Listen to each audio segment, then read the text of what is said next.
torcida que canta e vibra, vocês estão bem? O Palmeiras vence bem e é mais líder do que nunca, dispara no Campeonato Brasileiro. Na hora certa joga uma pressão imensa no Flamengo, que empatou ontem.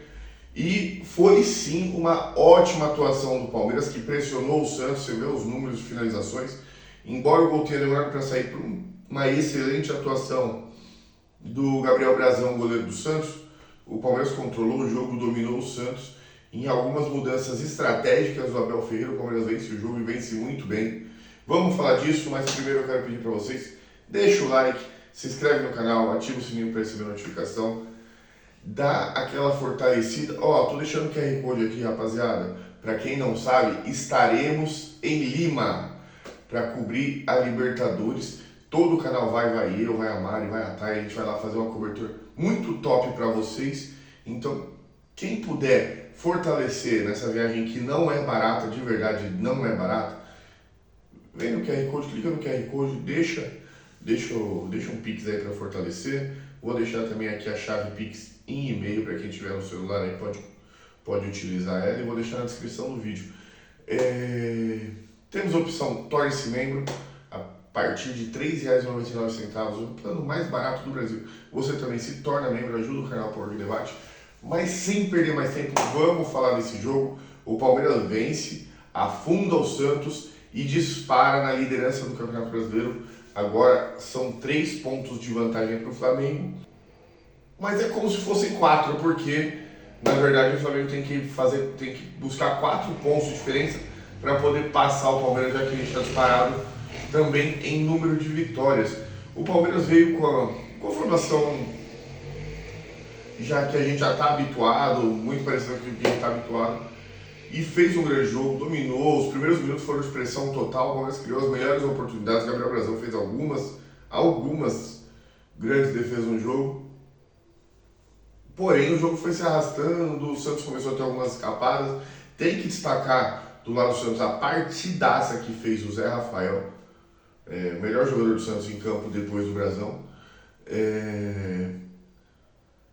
Porém, o jogo foi se arrastando, acabou o primeiro tempo, e aí começa a vir aquela preocupação. Começa o segundo tempo, o Palmeiras em cima, mas não consegue fazer o gol, até que Abel Ferreira faz as mudanças que ganharam o jogo para o Palmeiras. Primeiro, e isso tem que ser destacado, algumas coisas têm que ser destacadas, tá? Porque o Abel Ferreira, ele tira o Emiliano Martins, que vem jogando como zagueiro nos últimos jogos, e eu vou dar o crédito pro Rico, viu? Que foi o cara que enxergou isso, pelo menos das mídias que eu vi, foi o cara que primeiro enxergou isso e trouxe isso a público, e muita gente discordou dele, e é verdade. Você vê o Palmeiras jogando hoje, o Palmeiras joga com 3 zagueiros, com o Emiliano jogando de 3 zagueiros. Ele desfaz essa linha, ele muda totalmente, porque ele tira o Emiliano Martins, e ele muda totalmente a forma como o Palmeiras está em campo. Porque a partir do momento que ele tira o Emiliano Martins, você pensa, bom, ele vai jogar com 2 zagueiros e vai sacrificar o Andreas ali no meio, que ele vai ter que marcar e tudo mais ou menos. Porque ele puxa o Piquerez para fazer essa linha de 3 zagueiros, ele posiciona o Felipe Anderson como um ala, ele libera o Kelvin como lateral, entrando pelo meio muitas vezes para fazer esse suporte para o Andreas Pereira, e libera o Alan como um ala. Tem que destacar as movimentações, o sacrifício, e aí vai um mérito para os jogadores e para o Abel. Primeiro, para o Abel, porque me impressiona o quanto ele potencializa jogadores e o poder de convencimento de jogadores já consagrados, já de nome, de que eles precisam executar funções, cumprir funções, e eles fazem aquilo que você não vê eles fazendo em outros lugares. Eu nunca vi o Andreas com o poder de marcação que ele tem executado no Palmeiras.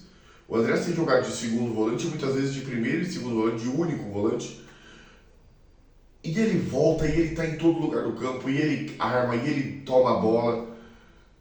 Isso não é por acaso. Isso vem de um trabalho mental. O Andreas não era esse cara no Flamengo, ele nunca foi nem perto disso. No Flamengo, ele era assim o cara que vinha buscar essa bola para fazer a saída, tanto que ele perde a bola pro Daverson naquela faixa do campo, mas ele não era esse cara que vinha fazer essa marcação lá atrás. E ele se torna no Palmeiras do Abel Ferreira, e aí ele convence o Veiga que quando o Palmeiras toma o segundo, faz o primeiro gol, o Veiga passa a ser esse volante, e aí ele convence o Felipe Anderson que ele precisa ser o lateral esquerdo. Ele é defensivo, joga todo, convence todo mundo que tem que jogar atrás. Não, ele convence todo mundo que tem que atacar quando precisa atacar, que tem que marcar quando precisa marcar, que o Palmeiras é um time. E essa é a diferença do Palmeiras para os seus adversários. Que bola deu o Veiga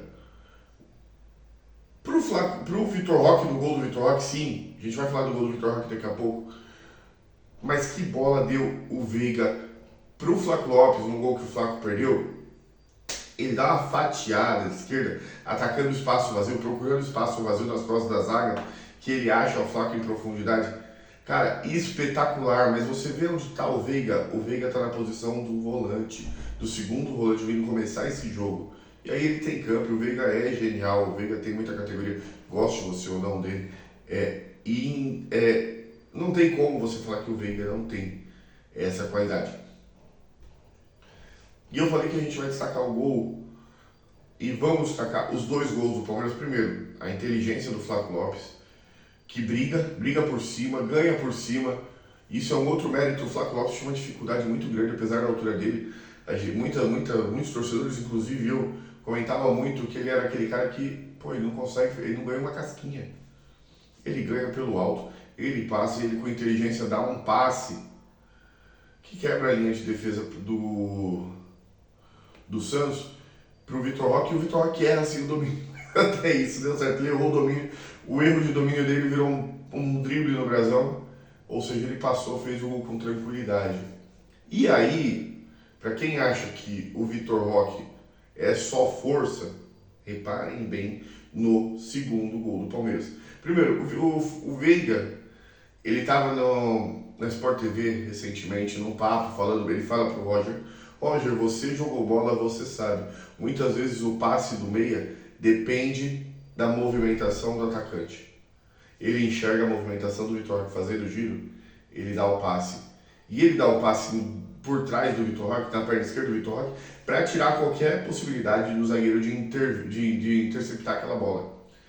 E aí, até mesmo na hora que eu vi o gol, eu fiquei na dúvida, será que o Vitor Roque fez esse gol de direita ou de esquerda?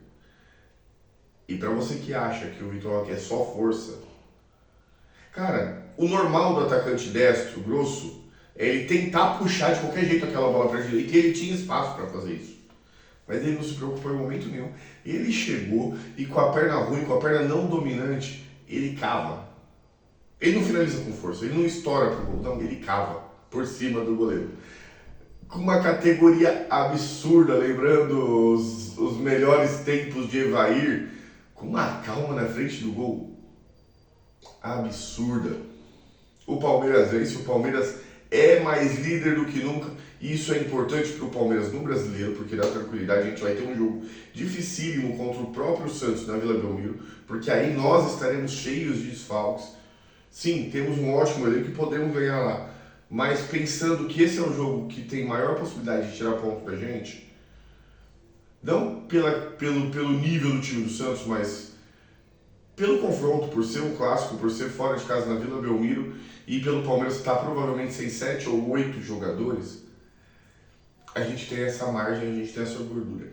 E se ganhar, a gente está jogando uma pressão enorme para o Flamengo, que vai ter que se desgastar cada vez mais na reta final do Brasileiro, se quiser sonhar em ser campeão brasileiro e brigar com a gente até as últimas rodadas. E esse desgaste tem custado caro para o Flamengo e pode custar ainda mais caro lá na frente, porque o Flamengo tem tido problemas de lesão, o Flamengo tem tido problemas com o elenco dele, que é um elenco envelhecido, e eu falava isso lá no começo do ano, rapaziada. Eu falava isso já no começo do ano. Reparem o quanto o Flamengo morre no segundo tempo. Eu sempre disse isso. O Flamengo é um time que morre no segundo tempo. Fisicamente ele morre. A intensidade do Flamengo cai muito. E o Felipe Luiz, não por acaso, mudou um pouco do jeito de jogar do Flamengo. Vocês podem ver que o Flamengo tem tido menos a bola, o Flamengo tem dado mais a bola para o adversário, ele tem negociado mais o jogo, ele aceita ser o time muitas vezes do contra-ataque. Por quê? Porque ele está tentando poupar o time dentro do jogo, porque ele tá entendendo que o time está perdendo intensidade e não está aguentando ser um time que se mobiliza, que se movimenta e que ataca o tempo todo. Isso, num jogo de fim de temporada como vai ser a final da Libertadores, pode sim pesar a nosso favor. Dito isso, são duas grandes equipes, tem jogo, não tem o que fazer. Mas é maravilhoso abrir essa margem e jogar essa pressão para o Flamengo. É isso que eu queria falar com vocês, rapaziada. Avante palestra. Um destaque. Dois destaques. Que mosaico incrível fez a Mancha Verde. E que justo, que merecido. Porque tem alguns craques do passado que são de uma época onde a torcida não tinha condição de fazer esse tipo de festa. Não tinha preparo para fazer esse tipo de festa. E muitas vezes jogadores com muito mérito, como o Praz, o Everton, o Dudu, o Veiga, o próprio Abel Ferreira, já tiveram mosaicos para eles. E um cara do tamanho do Ademir da Guia nunca tinha recebido uma homenagem como essa. Parabéns à Mancha. E a Mancha está de volta ao estádio, aos estádios paulistas. E rapaziada, a gente tem percebido essa movimentação já nos últimos jogos no Allianz. O Allianz voltou a pulsar. O Todos Somos Um, ele tem voltado a fazer efeito em todas as esferas, inclusive no Allianz, e o Allianz voltou a pulsar. E hoje, com a bateria da Mancha puxando e ditando o ritmo, cara, é impressionante o que pulsou o Allianz Parque. Muito, muito, muito top. O momento que a gente vive, tem que valorizar e acredito que esse ano ainda reserva grandes alegrias pra gente. É isso, rapaziada. Avante palestra!